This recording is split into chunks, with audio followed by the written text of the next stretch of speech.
walam yazalil ijtihadu da'bahu hatta torokohu minallil hal wa ana awanul wisol wabadat lahu anwarul jamal fa kharaja ala wajih la ya'i ghaira ma huwa fi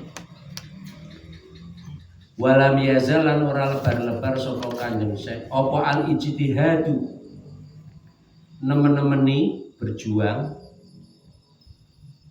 iku dak bahu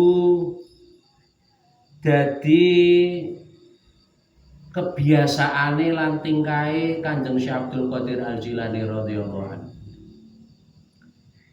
Mulai bidayah, mulai awal langkah, mulai kelas pemula, beliau Syekh Abdul Qadir Al-Jilani radhiyallahu an selalu ijtihad istiqomah, bersungguh-sungguh sehingga menjadi kebiasaan, menjadi sya'an, menjadi karakter, suatu yang melekat pada diri Kanjeng Syekh Abdul Qadir Al-Jilani radhiyallahu anhu. Jadi apapun ini dimulai dengan perjuangan, dimulai dengan kesungguhan, sehingga istiqomah. Akhirnya kalau perjuangan kesungguhan itu sudah menjadi istiqomah, akhirnya menjadi kebiasaannya, menjadi perilakunya, dan menjadi karakternya. Hatta torokohu sehingga teko ing Kanjeng Syekh Abdul Qadir Al-Jilani radhiyallahu an minallahi saking Allah apa al-halu tingkah, sehingga hal, jadi ada hal, ada makom. Hal adalah mawaroda minallah alal qalb lamhatan, suatu yang datang dari Allah Subhanahu wa ta'ala dengan sekejap, tanpa ada persiapan, kesiapan, keinginan, dianugerahi oleh Allah Subhanahu wa ta'ala. Itu hal.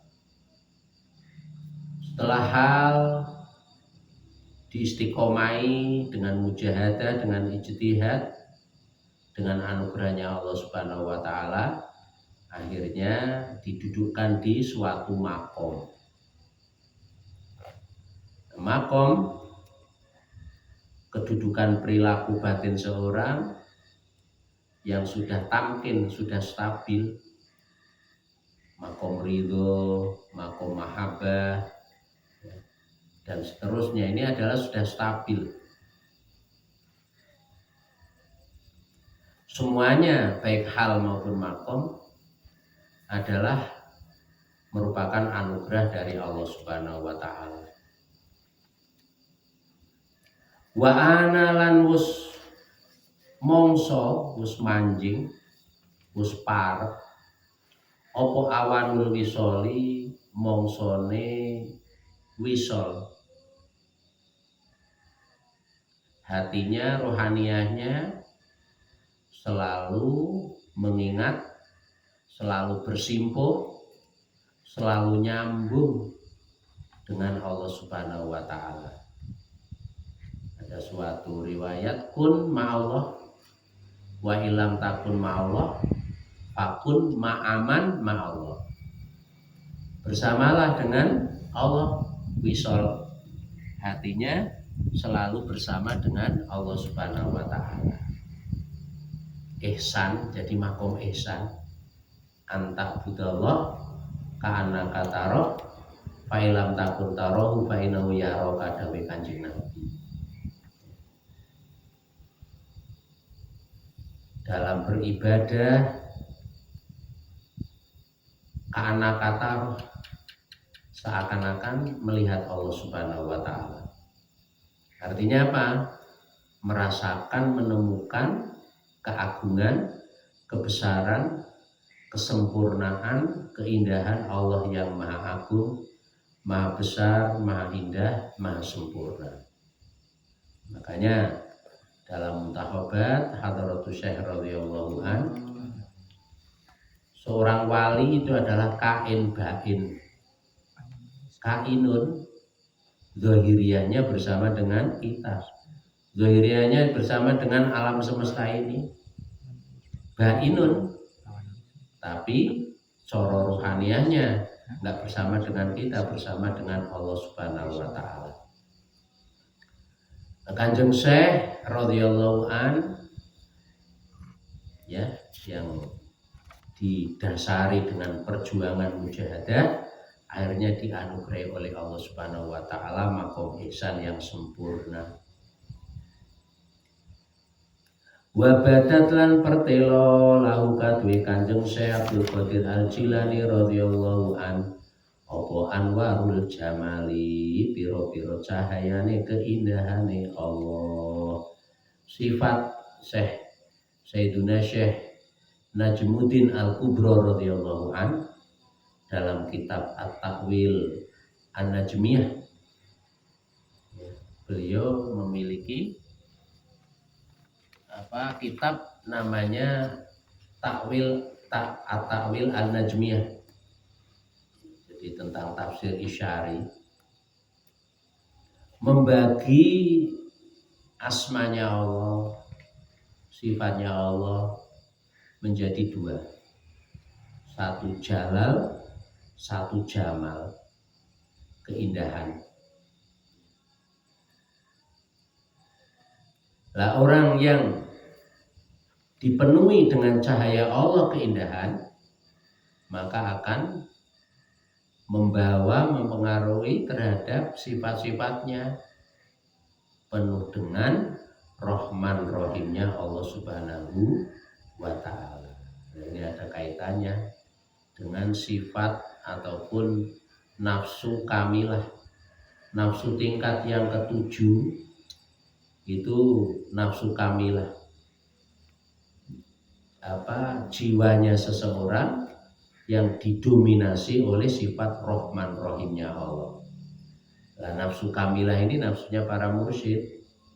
Jadi orang mursyid itu adalah nafsunya sudah sempurna, diliputi dengan keindahan anwarul jamal, cahaya keindahannya Allah, sehingga selalu welas asih. Makanya Hadratus Syekh radhiyallahu an, Ki Haji Ahmad Asrori Alisaki radhiyallahu an itu melihat orang yang melakukan dosa maksiat dilihat sebagai orang yang lupa, yang harus diingatkan, harus dirangkul, diarahkan, dituntun. Demikian juga Sultanil Aulia Sayyidina Syekh Abdul Qadir Al-Jilani radhiyallahu an, sehingga beliau membuka pintu tobat.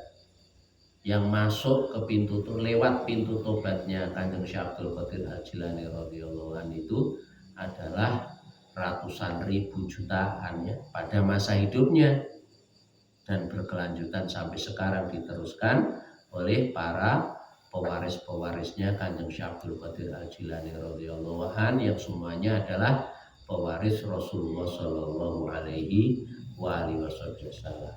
Jadi mereka sudah fana, sudah bakok, duduk di makom bakok.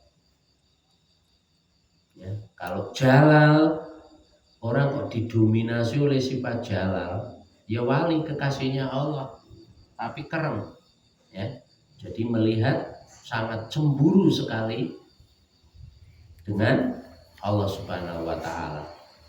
Jadi orangnya tegas, ya. Makanya kadang ada wali satu, kekasihnya Allah satu, tukaran. Seperti buyutnya Mbah Khalil Bangkalan yang diceritakan oleh Hadratus Syekh Ki Haji Ahmad Asrori Alisaki radhiyallahu anhu, ya. Tukaran, beda pendapat sampai sumpah-sumpahan. Akhirnya pada zamannya Mbah Khalil Bangkalan, beliau menyampaikan ya, antara keturunan yang ini dan yang ini, ya, itu menyampaikan ainul ghadab la yutabar. Masya wali nek dalam kondisi muring-muring yo nggak mutabar, nggak usah direken. Akhirnya didamaikan antara keturunan satu dengan yang lainnya yang masih kerabat, ya itu podo walinya. Karena apa? Satu didominasi oleh anwarul jamal, yang satu didominasi oleh anwarul jalal. Itu babakan tasawuf ya. Fakhoroja moko metu mios, bahasane metu itu mios. Sopo Kanjeng Syekh Abdul Qadir Al-Jilani radhiyallahu an ala wajhi ngatasé wajahe Kanjeng Syekh al wajihi kang mulya kang duweni derajat duwe kedudukan. Beliau ya itu mempunyai wajah ya, yang mulia, mempunyai kedudukan yang mulia. Maksudnya beliau dalam membimbing manusia, membimbing masyarakat penuh dengan kemuliaan, penuh dengan kedudukan yang mulia di sisi Allah Subhanahu wa taala. Al-Wajih. Al-Wajih ini adalah orang yang mulia yang mempunyai kedudukan di sisi Allah Subhanahu wa taala, bukan di sisi makhluk ya. Kalau di sisi makhluk nggak jadi ukuran. Ini ukurannya adalah di sisi Allah Subhanahu wa taala. Layai ora madai sapa Kanjeng Syekh. Wi'a itu wadah, ya kan? Wi'aun itu wadah, madai. Layai ora madai maksudnya orang reksa. Layai orang reksa ta ora madai sapa Kanjeng Syekh Roma ing saliyane perkara wa kang utawi Kanjeng Syekh kuping dalem.